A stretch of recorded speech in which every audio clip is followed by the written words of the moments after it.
जय श्री कृष्णा मित्रों, गहरे शब्द में आपका स्वागत है। सुबह की पहली किरण में सोने की चमक होती है। जब आप सुबह जल्दी उठते हैं तो न सिर्फ उस दिन खुश रहते हैं, बल्कि अगर इसे अपनी आदत बना लें तो आप पूरी जिंदगी खुश रहेंगे। अगर आप सफल होना चाहते हैं तो सुबह जल्दी उठने की आदत डालें। बहुत से लोगों की समस्या ये है कि वो सुबह जल्दी उठ ही नहीं पाते। हमारे शास्त्रों में सुबह जल्दी उठने के फायदों के बारे में बताया गया है। तो हम जानेंगे कि ब्रह्म मुहूर्त में क्यों उठना चाहिए और इससे हम अपनी कोई मनोकामना कैसे पूरी कर सकते हैं। आज की इस सीखने वाली वीडियो में मैं आपको सुबह उठने के बाद करने के लिए 5 चीजें बताने वाला हूँ और साथ ही मैं आपको 5 तरीके भी बताऊंगा जिनसे आप सुबह जल्दी उठ सकते हैं। इसके साथ ही आज हम बात करेंगे ब्रह्म मुहूर्त और 21 दिवसीय ध्यान विधि के बारे में। ये एक ऐसी ध्यान विधि है जिसका यदि आप मात्र 21 दिनों तक लगातार अभ्यास करते हैं तो आपकी कोई भी मनोवांछित मनोकामना, इच्छा या प्रार्थना पूरी हो जाती है। दोस्तों, ब्रह्म मुहूर्त रात्रि प्रहर के बाद और सूर्योदय से ठीक पहले का समय होता है। सुबह करीब 4 बजे से लेकर 5:30 के बीच तक के समय को ब्रह्म मुहूर्त कहा जाता है। विभिन्न देशों में सूर्य के समय में भेद रहता है, अतः कोई एक निश्चित समय ब्रह्म मुहूर्त का हर स्थान का एक ही नहीं बताया जा सकता। सुबह के 3 बजे से लेकर सुबह के 6 बजे तक का समय मनोहर काल कहा जाता है। यदि आप मनोहर काल के बीच में यानी भोर 3 बजे से लेकर सुबह 6 बजे के बीच में किसी भी समय जल्दी उठते हैं तो ये समय अमृत वेला यानी ब्रह्म मुहूर्त का समय ही माना जाता है। अगर हम ब्रह्म मुहूर्त के शाब्दिक अर्थ को समझने की कोशिश करें तो ब्रह्म का मतलब होता है देव, अर्थात जो ज्ञान के देवता हैं, और मुहूर्त अर्थात समय खंड यानी एक ऐसा समय जिसमें हम ज्ञान को समझने का प्रयत्न करते हैं, यानी कि ज्ञान को समझने का जो समय है उसको हम ब्रह्म मुहूर्त कहते हैं। ब्रह्म मुहूर्त की बहुत ही महत्वपूर्ण चर्चाएं हमारे शास्त्रों में की गई हैं। ब्रह्म मुहूर्त में जो ब्रह्मांड है और जो देव शक्तियां हैं वो वातावरण में विचरण करती रहती हैं। अगर आपकी नींद इस समय के दौरान अचानक खुल जाती है तो इसका मतलब शुभ ऊर्जाएं आपसे संपर्क करना चाहती हैं। इसलिए जब आप इस समय में उठकर ध्यान जैसी शुभ क्रियाएं करेंगे तो आपका बहुत जल्दी उन ऊर्जाओं से संपर्क स्थापित होना शुरू हो जाएगा। इसी प्रकार सभी धर्म के जो देवालय हैं, वो चाहे मंदिर हों, गुरुद्वारे हों या फिर जितने भी पूजा स्थल हैं, वो सब ब्रह्म मुहूर्त में ही खोले जाते हैं, क्योंकि यही वो समय है जब सारी नकारात्मक शक्तियां सो जाती हैं और सकारात्मक शक्तियां जागृत होती हैं। इस समय बहने वाली वायु को अमृत वायु कहा जाता है, क्योंकि सारा प्रदूषण और सारी दूषित वायु समाप्त होकर वातावरण में ऑक्सीजन के रूप में व्याप्त रहती है। और रात के समय ओस पड़ने के कारण इस समय वायुमंडल दिन की अपेक्षा काफी शीतल और मनोहर रहता है। इस समय वातावरण बिल्कुल शांत होता है। इस समय सोकर उठने के कारण हमारी मस्तिष्क की सभी क्रियाएं भी बिल्कुल शांत होती हैं। इसलिए यदि आप इस समय अपनी पढ़ाई करते हैं, कोई प्लानिंग करते हैं या आत्मनिरीक्षण करते हैं या ध्यान करते हैं तो उसमें आपको बहुत लाभ मिलता है। आपने वो कहावत तो सुनी ही होगी कि जल्दी सोना और जल्दी उठना सफलता की प्रथम सीढ़ी है। इसलिए यदि आप भी सफल होना चाहते हैं तो ब्रह्म मुहूर्त में उठना शुरू करें। इससे आपको बहुत सफलता मिलेगी। प्राचीन काल में बिजली नहीं होती थी, इसलिए लाइट नहीं रहने पर लोग सूर्यास्त के बाद सो जाते थे और सूर्योदय से पूर्व यानी ब्रह्म मुहूर्त में ही उठ जाया करते थे। ये प्रकृति के साथ चलने की उनकी एक पद्धति थी। अतः जो भी व्यक्ति प्रकृति के साथ संतुलन बनाकर चलता है वो हमेशा स्वस्थ ही रहता है। और ये भी देखा गया है कि जो लोग प्रातःकाल जल्दी उठते हैं वो स्वस्थ रहते हैं, और अक्सर वो लोग जो नाइट शिफ्ट में काम करते हैं उनको स्वास्थ्य संबंधी समस्याएं आने लगती हैं। कहने का तात्पर्य ये है कि अगर आप प्रकृति के साथ मेल जोल बनाकर चलते हैं तभी हम स्वस्थ रहते हैं। लेकिन अगर हम प्रकृति के खिलाफ चलना शुरू हो जाएं तो हमें शारीरिक रूप और मानसिक रूप से समस्याएं आनी शुरू हो जाती हैं। मित्रों, अब तक आप समझ चुके होंगे कि ब्रह्म मुहूर्त क्या है और इसका महत्व क्या है। तो चलिए अब बात करते हैं उन 5 चीजों के बारे में जो आप सुबह जल्दी उठकर कर सकते हैं। सबसे पहली चीज जो आपको ब्रह्म मुहूर्त में उठते ही करनी चाहिए वो है ध्यान लगाना। आज की भाग दौड़ भरी जिंदगी में इंसान अंदर से फ्रस्ट्रेट है। मैंने बहुत से लोगों को देखा है जो कहते हैं कि हम एक ब्रेक लेकर छुट्टियों पर चले जाते हैं। आप 4-5 दिन की छुट्टी पर जाते हैं, फिर आपका मूड 10-12 दिन ठीक रहता है, आपको थोड़ा आराम महसूस होता है, लेकिन उसके बाद फिर से निराशा हावी होने लगती है। अगर आप अपने अंदर की शांति चाहते हैं, अगर आपको अपने अंदर एक शांत स्वभाव चाहिए, तो ध्यान करना बहुत जरूरी है। जब दुनिया सुबह सो रही होती है और आप अंदर से जाग रहे होते हैं, तो शांति के माहौल में खुद को जानने की कोशिश करें। ध्यान करने से आप मानसिक रूप से फिट रहते हैं। ध्यान का सबसे अच्छा समय ब्रह्म मुहूर्त होता है। आप अपने लिए 5-10 मिनट निकालें। जब आप ये 1 हफ्ते या 10 दिनों के लिए करोगे, तो अपने अंदर एक बदलाव महसूस होने लगेगा। संकट का सामना करने की क्षमता विकसित होगी। कभी कभी जब आपको गुस्सा आएगा, तो उसे कंट्रोल करने की क्षमता भी आएगी। तुम अच्छे इंसान बनने लगोगे, लेकिन इसके लिए जरूरी है कि आप सुबह जल्दी उठो और ध्यान लगाना शुरू करो। तो ये सुबह उठते ही करने वाली पहली चीज है। जब आप जागते हैं, तो दूसरी बात जो आप कर सकते हैं वो है पढ़ाई करना। अगर आप छात्र हैं, तो आपको पता है आपके शिक्षक और प्रोफेसर सुबह जल्दी पढ़ाई करने के लिए कहते हैं। आप इसे लंबे समय तक याद रखेंगे। पढ़ाई करना बहुत जरूरी है, ये हम सब जानते हैं, लेकिन जब हम दिन में पढ़ने बैठते हैं तो हमें ऐसा लगता है कि हमारा मोबाइल हमें खींच रहा है। हम सोचते हैं चलो कुछ देखते हैं, गेम खेलते हैं, किसी से बात करते हैं या चैट करते हैं, लेकिन सुबह का समय पढ़ाई के लिए सबसे अच्छा समय होता है। अगर आप स्टूडेंट नहीं हो, तो आप अच्छी किताबें पढ़ सकते हो, धार्मिक ग्रंथ पढ़ सकते हो। भगवत गीता हर मनुष्य को पढ़नी चाहिए। ये सब तुम्हें एक बेहतर इंसान बनने की दिशा में एक कदम आगे बढ़ाने में मदद करेगा। सुबह जल्दी उठने की आदत डालो, उत्पादकता का प्रतिशत काफी बढ़ जाता है। निर्णय, चुनौतियां, लक्ष्य, अगर इन सब के बारे में कभी उलझन में हो, तो आपको अपनी उलझन सुलझाने में मदद मिलती है। आप खुद से बात कर सकते हैं, आप समझ सकते हैं कि आप वास्तव में क्या चाहते हैं और फिर उसके लिए एक कदम उठा सकते हैं। टेक्सास यूनिवर्सिटी ने एक रिसर्च की थी जिसमें कहा गया था कि जिन छात्रों के ग्रेड अच्छे होते हैं वो सुबह जल्दी उठते हैं। जल्दी उठने वालों ने अच्छा स्कोर किया, ये उनकी रिसर्च है। तीसरा काम जो आप कर सकते हो वो है सुबह जल्दी उठकर योजना बनाना। आप एक प्लान बना सकते हो कि जिंदगी में क्या करना है। बहुत से लोग कहते हैं कि मैं अपनी नौकरी में फंसा हुआ हूं, मुझे समझ नहीं आता कि क्या करूं।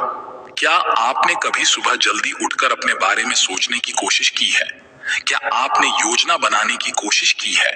क्या आपने उस समस्या से निकलने के रास्ते खोजे हैं? अगर आप किसी प्रतियोगी परीक्षा की तैयारी कर रहे हो और उसे पास नहीं कर पा रहे हो, तो क्या आपने अपनी योजना में बदलाव लाने की कोशिश की है? हमारे पास समस्या ये होती है कि जब हम दिन की शुरुआत देर से करते हैं, जब हम लेट उठते हैं, तो हमारे पास समय नहीं होता। समय दौड़ रहा है, हम घड़ी के साथ दौड़ रहे हैं और इसी दौड़ में दिन निकल जाता है। लेकिन जब हम सुबह जल्दी उठते हैं, तो हमारे पास योजना बनाने, एक अच्छी योजना बनाने और उसे लागू करने का काफी समय होता है। कंप्यूटर की दुनिया में एक टर्म होता है ट्रबल शूटिंग, जो समस्या को ढूंढ निकलता है और हमें सॉल्यूशन दे देता है। यही हमारी जिंदगी पर भी लागू होता है। सुबह जल्दी उठकर जो चौथा काम आप कर सकते हैं वो है आत्मज्ञान। अपने बारे में जानने की कोशिश करो, खुद का विश्लेषण करो। कल तुम्हारा दिन कैसा था, इसे समझने की कोशिश करो। तुमने क्या गलतियां की, कौन सी गलतियां नहीं करनी चाहिए थी, क्या गलतियों को सुधारा जा सकता है? इसके लिए थोड़ा समय निकालो। सुबह जब तुम सिर्फ अपना समय बिता रहे हो, तब तुम्हें अपने बारे में जानने का एक मौका मिलेगा।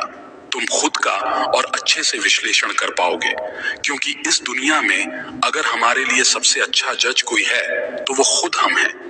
तो सबके लिए सबसे अच्छे जज बनो, कमियों को पहचानो और अच्छे इंसान बनने की तरफ बढ़ो। लेकिन इसके लिए सुबह जल्दी उठना और आत्मविश्लेषण करना जरूरी है, ताकि ये जान सको कि तुम में कमियां कहाँ हैं। क्या मुझ में लालच का प्रतिशत बढ़ रहा है? क्या मुझ में जलन का प्रतिशत बढ़ रहा है? क्या मुझ में गुस्से का प्रतिशत बढ़ रहा है? अगर तुम सुबह जल्दी उठने लगोगे तो तुम्हें ये सब पता चलने लगेगा। और पांचवी जरूरी बात जो आप कर सकते हो वो है व्यायाम, अपनी फिटनेस पर ध्यान देना। लोग कहते हैं कि उनके पास समय नहीं है, मैं जिम कब जाऊं, योगा कब करूं, टहलने कब जाऊं, साइकिलिंग कब करूं, खेलने कब जाऊं। सबसे जरूरी बात यह है कि आप अपनी फिटनेस पर ध्यान दें। जो लोग ये शिकायत करते हैं कि उनके पास समय नहीं है, अगर आप सुबह जल्दी उठना शुरू कर दें तो आपका समय अपने आप बढ़ जाएगा। आपको ऐसा लगेगा जैसे किसी ने आपको 1 घंटा तोहफे में दिया है। साइकिल चलाएं, योगा करें, जॉगिंग पर जाएं। अगर आप घर पर हैं तो घर पर ही एक्सरसाइज करें, लेकिन अपनी सेहत का ध्यान रखें। ये सबसे महत्वपूर्ण बात है। बहुत से लोग कहेंगे कि वे सुबह जल्दी उठना चाहते हैं लेकिन जल्दी उठ नहीं पाते। तो सुबह जल्दी उठने का तरीका क्या है? तरीका नंबर 1, रात को जल्दी सोना। अब आप कहेंगे वाह क्या बात बताई है, हमें तो ये पता ही नहीं था। आपको ये पता था लेकिन आप इसे फॉलो नहीं कर रहे हैं। अपना मोबाइल एक तरफ रखें, आप किताबें पढ़ पाएंगे, अच्छी नींद ले पाएंगे और सुबह जल्दी उठ पाएंगे। तरीका नंबर 1 अपनाना शुरू करो, सुबह जल्दी उठना आसान होगा। तरीका नंबर 2, जैसे ही सुबह उठें थोड़ी देर के लिए शरीर को वार्म अप करें। कई लोग शिकायत करते हैं कि वे अलार्म लगाते हैं, सुबह उठने के लिए तैयार होते हैं, लेकिन फिर से सो जाते हैं। तो अगर आप फिर से सो जाते हैं तो थोड़ा वार्म अप होना जरूरी है, हल्की फुल्की एक्सरसाइज, ताकि नींद पूरी तरह से भाग जाए। तीसरी सबसे जरूरी बात है लक्ष्य निर्धारित करना। सब कुछ मानसिक खेल है। मुझे एक लक्ष्य हासिल करना है, मुझे जीवन में आगे बढ़ना है। जिस दिन आप मानसिक रूप से मजबूत बनेंगे, आप अपने आप ही जाग जाएंगे। किसी ने एक बहुत अच्छी बात कही है कि हर सुबह मेरा उत्साह मुझे जगाता है, मुझे अलार्म घड़ी की जरूरत नहीं पड़ती। तो तीसरी तरीका है मानसिक रूप से मजबूत बनना। चौथा तरीका है कि आप अपने लिए एक सुबह का साथी ढूंढ सकते हैं। एक दोस्त जो सुबह आपके साथ जिम जाने लगे, टहलने जाए, साइकिल चलाए, या अगर आप घर पर हैं तो सुबह टहलने जाएं। तो अगर आपको आपका सुबह का साथी मिल गया तो ये बहुत आसान हो जाएगा। और आखिरी तरीका धैर्य रखना। अगर आपको लगता है कि ब्रह्म मुहूर्त में उठना आसान नहीं है, आपको थोड़ा धैर्य रखना होगा। अगर आपको लगता है कि आप 3 दिन से नींद नहीं ले पा रहे हो और उठ नहीं पा रहे हो, तो उस रूटीन को सब्र से अपनाओ, तभी ये आदत बनेगी और तुम सुबह जल्दी उठने लगोगे। अगर आप ये 5 से 7 दिन करोगे और फिर सब छोड़ दोगे तो इसका कोई फायदा नहीं होगा। तो आखिर में सुबह जल्दी उठो और तब तक मत रुको जब तक तुम अपने लक्ष्य को हासिल नहीं कर लेते। अब हम बात करते हैं 21 दिवसीय ध्यान विधि के बारे में। सबको मालूम है कि प्रातः काल का समय ध्यान के लिए सर्वश्रेष्ठ समय होता है। इसलिए आज हम एक ऐसी ध्यान विधि की बात करेंगे जो विशेषकर ब्रह्म मुहूर्त में ही की जाती है। यदि आप इस विधि को निरंतर 21 दिनों तक केवल 10 मिनट की अवधि तक हर रोज अभ्यास करते हैं, तो इन 21 दिनों के भीतर ही आपको इस विधि का रिजल्ट मिलने लग जाएगा। ये विधि विशेष रूप से आपकी कोई इच्छा, कोई मनोकामना अथवा आपकी कोई प्रार्थना जिसको आप पूरा करना चाहते हैं, उसके लिए है। इससे पहले कि हम इस विधि पर पूरी बात करें, थोड़ी सावधानी रखनी जरूरी है। जैसे कि ऐसे लोग जिनको हृदय से संबंधित कोई कष्ट है, हृदय से संबंधित कोई बीमारी है, या जिनको रक्तचाप की समस्या है, ब्लड प्रेशर की समस्या रहती है, वो इस विधि का अभ्यास ना करें। वो इसलिए क्योंकि इस विधि के अंदर हमें सांस को रोक कर रखना पड़ता है। यही कारण है कि हृदय रोगी और रक्तचाप के मरीज इस विधि को बिल्कुल ना करें। अब कैसे इसको करना है, चलिए जानते हैं।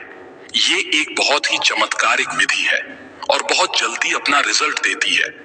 इसका कारण है कि इस विधि में हम अपना ध्यान अपने आज्ञा चक्र पर स्थित रखते हैं, और आज्ञा चक्र हमारा एक ऐसा चक्र है जो हमारे संकल्प का स्थान है, हमारे विजुअलाइजेशन का स्थान है और हमारी क्रिएटिविटी का स्थान है। अगर हम इस चक्र पर केंद्रित होकर कोई प्रार्थना करते हैं, कोई संकल्प दोहराते हैं, तो वो संकल्प या प्रार्थना बहुत जल्द पूरी हो जाती है, क्योंकि इस चक्र का कार्यक्षेत्र ही यही है। इसे हम संकल्प चक्र भी बोलते हैं। वो इसलिए क्योंकि इस चक्र पर ध्यान लगाने से हमारे संकल्प पूरे होते हैं। जैसे कि अगर हम कोई आज्ञा करें तो वो आज्ञा पूरी हो जाती है। वैसे ही सबसे पहले आप अपनी कोई एक मनोकामना लें। जैसे कोई भी ऐसी इच्छा है जो आप पूरा करना चाहते हैं, उसको अच्छी तरह डिसाइड कर लें कि मेरी ये इच्छा है, मेरी यह मनोकामना है, ये पूरी होनी चाहिए। क्योंकि आपको 21 दिनों तक केवल उसी इच्छा की पूर्ति के लिए ही इस ध्यान विधि का अभ्यास करना है। इसलिए सबसे पहले आप अपनी एक इच्छा डिसाइड कर लें, फिर अपना ध्यान शुरू करें। सबसे पहले ब्रह्म मुहूर्त के समय आप उठेंगे और उठने के बाद फ्रेश होकर नहा धो लें तो अच्छी बात है। नहीं तो सिर्फ अगर मुंह हाथ भी अच्छी तरह से धो लेंगे तो भी चलेगा। और फिर उसके बाद आप अपने घर के मंदिर में, पूजा स्थल में या अपने ध्यान कक्ष में ध्यानरत होकर बैठ जाएं। ध्यान रखें कि वो जगह ऐसी हो जहां से बाहर की प्राण वायु भी आपके कमरे के भीतर प्रवेश करती हो, क्योंकि इस विधि को हम प्रातः काल ब्रह्म मुहूर्त में करते हैं। अतः इस समय आपको शुद्ध प्राण वायु की जरूरत रहेगी। तो ऐसे स्थल पर बैठना है जहां पर खुली हवा आपके रूम में आती रहे। और जब आप ध्यानत होकर बैठे तो कमर सीधी करके और गर्दन सीधी करके दोनों हाथों को घुटनों पर रखकर बैठ जाएं। इसके बाद मुट्ठी बंद कर लें और पहले 2-3 मिनट अपने मन को शांत करें और शरीर को स्थिर करें। जब आपका मन शांत हो जाए, शरीर स्थिर हो जाए तथा श्वास सामान्य हो जाए, फिर आपको अपना ध्यान अपनी आज्ञा चक्र पर लेकर जाना है। आज्ञा चक्र यानी कि दोनों भौहों के बीच में जहां पर हम तिलक लगाते हैं या स्त्रियां बिंदी लगाती हैं, उस स्थान पर आप अपने अवधारणा को, अपनी अटेंशन को लेकर आएंगे और वहीं पर पूरा समय आप अपना ध्यान बनाकर रखेंगे। अब आपको इसी जगह पर लगातार अपने मानसिक नेत्रों से इस स्थान को महसूस करते रहना है। जब आप अपने मानसिक नेत्रों से इस स्थान को महसूस करते रहेंगे तो अपना ध्यान यहाँ पर बनाए रखेंगे। फिर आप एक लंबी गहरी सांस भरेंगे और लंबी गहरी सांस भरकर उसको अंदर ही रोक कर रखेंगे। जब आप अपनी सांस को अंदर भरकर रोक लेंगे और उस दौरान आपका ध्यान भी आज्ञा चक्र पर टिका रहेगा, उस समय आप अपने इष्ट देवी देवता या गुरु का चित्र अपने आज्ञा चक्र पर देखेंगे और अपने इष्ट देवी देवता या गुरु का चित्र अपने आज्ञा चक्र पर देखते हुए और सांस को अंदर रोक कर रखते हुए आप प्रार्थना या संकल्प करेंगे या अपनी इच्छा को दोहराएंगे। जो भी आपकी इच्छा है, एक लाइन में उसको दोहराना है कि हे गुरुदेव या हे मेरे परमात्मा, जिनको भी आप मानते हैं उनके आगे आप प्रार्थना करेंगे कि मेरी इच्छा पूरी हो। और तब तक आप उस इच्छा को दोहराते रहेंगे जब तक आपके अंदर उस सांस को अंदर रोक के रखने की क्षमता है। वो सांस अपने अंदर 10 सेकंड भी रोक सकते हैं, 20 सेकंड भी रोक सकते हैं या फिर 30 सेकंड भी रोक सकते हैं। जितना हो सके मैक्सिमम टाइम तक बिना कष्ट के आप अपनी सांस को अंदर रोक सकते हैं। इसके बाद ध्यान आज्ञा चक्र पर बनाए रखेंगे और अपने मन की आंखों से अपने इष्ट देवी देवता या गुरु का स्मरण करते रहेंगे और बार बार अपनी इच्छा को रिपीट करते रहेंगे तब तक जब तक कि आपकी सांस अंदर रुकी हुई है। जब आपको लगे कि इससे ज्यादा आप अपने सांस को अंदर नहीं रोक सकते हैं तो फिर धीरे से मुंह से सांस को बाहर निकाल देंगे। याद रखें कि आपको अपनी सांसों को नाक से भरना है और बाहर मुख से निकालना है। इस तरह ये एक चक्र हुआ। फिर आप 15 या 20 सेकंड तक थोड़ा सा रेस्ट करेंगे और सामान्य स्थिति में बैठे रहेंगे। रेस्ट के बाद तुरंत दूसरा चक्र शुरू करना है, यानी कि फिर से एक लंबी गहरी सांस भरनी है। सांस को अंदर ही रखना है, फिर अपने ध्यान को आज्ञा चक्र पर टिकाना है। इसके बाद अपने मन में इष्ट देवी देवता अथवा अपने गुरु का चित्र निहारना है और इन सभी चीजों के साथ दोबारा अपनी प्रार्थना को फिर से रिपीट करना है। अपने संकल्प को, अपनी इच्छा को फिर से दोहराएंगे और तब तक दोहराते रहेंगे जितनी देर आपकी सांस अंदर रुकी रहेगी।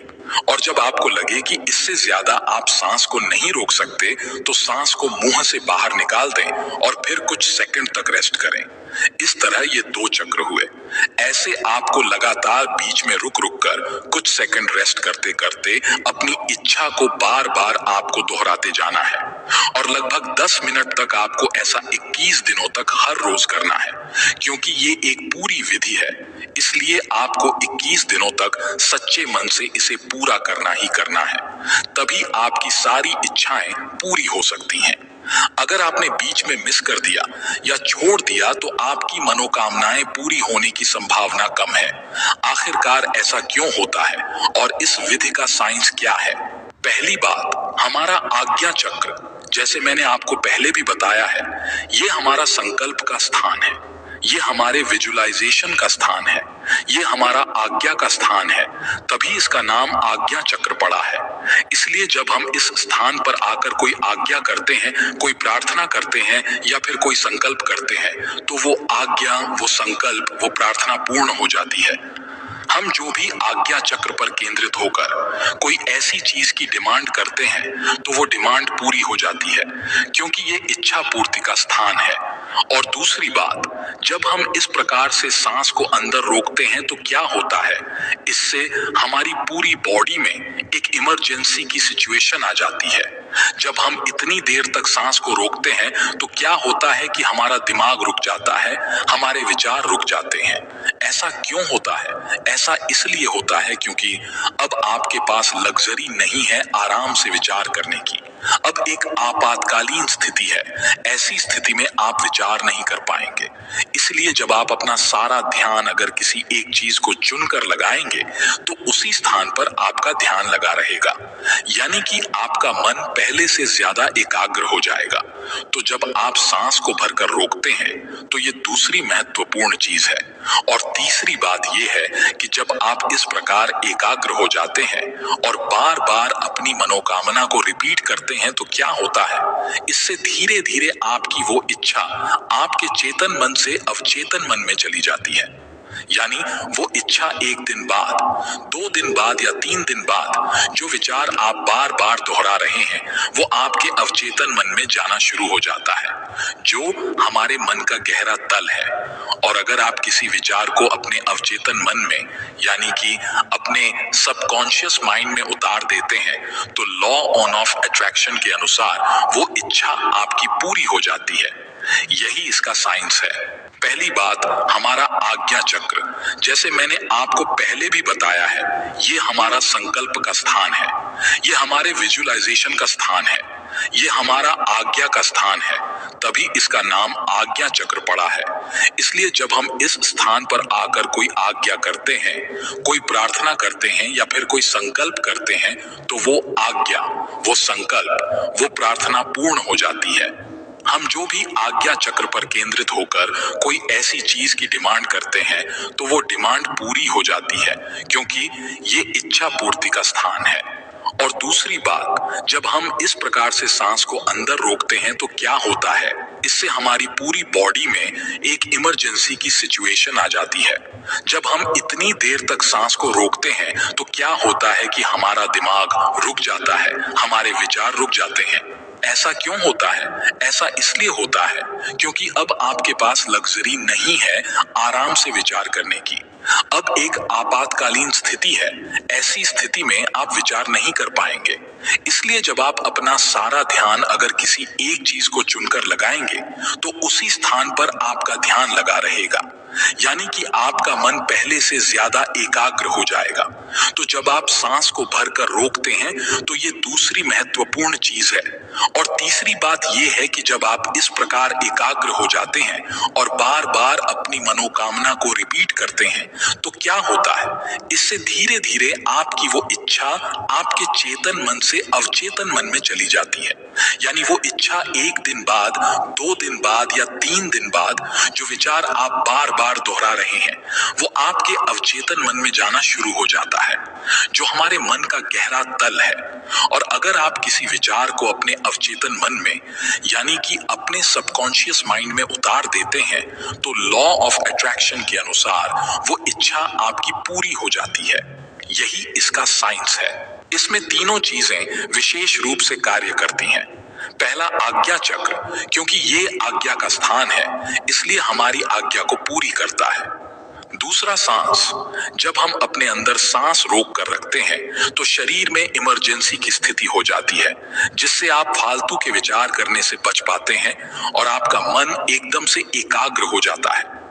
तीसरी चीज, जब आप अपने अवचेतन मन को खोल रहे होते हैं तब आपकी जो इच्छा है वो आपके अवचेतन मन में चली जाती है, जिससे उस इच्छा पूर्ति के द्वार खुलने शुरू हो जाते हैं। और एक और जो सबसे महत्वपूर्ण बात है वो ये कि आप इस विधि को ब्रह्म मुहूर्त के समय में कर रहे हैं। ब्रह्म मुहूर्त के समय की जो विशेषता है वो मैंने शुरू में ही आपको डिटेल में बता दी है कि अगर हम कोई विधि ब्रह्म मुहूर्त के समय में करते हैं यानी प्रातः काल में करते हैं तो ये समय देवताओं का समय है, परमात्मा का समय है। अतः इस समय आप अपने शुद्ध मन से कोई भी प्रार्थना करते हैं तो वो प्रार्थना आपकी जरूर सुनी जाती है। तो अब आप पूरी तरह समझ चुके होंगे कि अगर आप भी कोई संकट में फंसे हुए हैं और आप उस संकट से बाहर निकलना चाहते हैं तो उस संकट से बाहर निकलने के लिए आप इस प्रकार से ध्यान करें। या आपकी कोई बहुत जरूरी, कोई आवश्यक इच्छा है या मनोकामना है या कोई जरूरत है जिसे आप जीवन में पूरा करना चाहते हैं, तो उस इच्छा या जरूरत को आप इस विधि से अपने जीवन में पूरा कर सकते हैं। एक बात और, ऐसी कोई भी इच्छा पूर्ति के लिए इस विधि का प्रयोग ना करें जिससे दूसरे का नुकसान हो, अन्यथा इसके दुष्परिणाम के जिम्मेदार आप खुद होंगे। आप इस विधि का अभ्यास सच्चे मन से करें, आप सफल होंगे। इसका अभ्यास निरंतर करें, आपको बहुत लाभ होगा। आपको मेरी तरफ से शुभकामनाएं। अगर आपने सुबह जल्दी उठने का संकल्प लिया है। मुझे सुनने के लिए धन्यवाद दोस्तों। मिलते हैं अगली वीडियो में एक नई सीख के साथ। खुश रहिए, अपना ख्याल रखिए। जय श्री कृष्णा।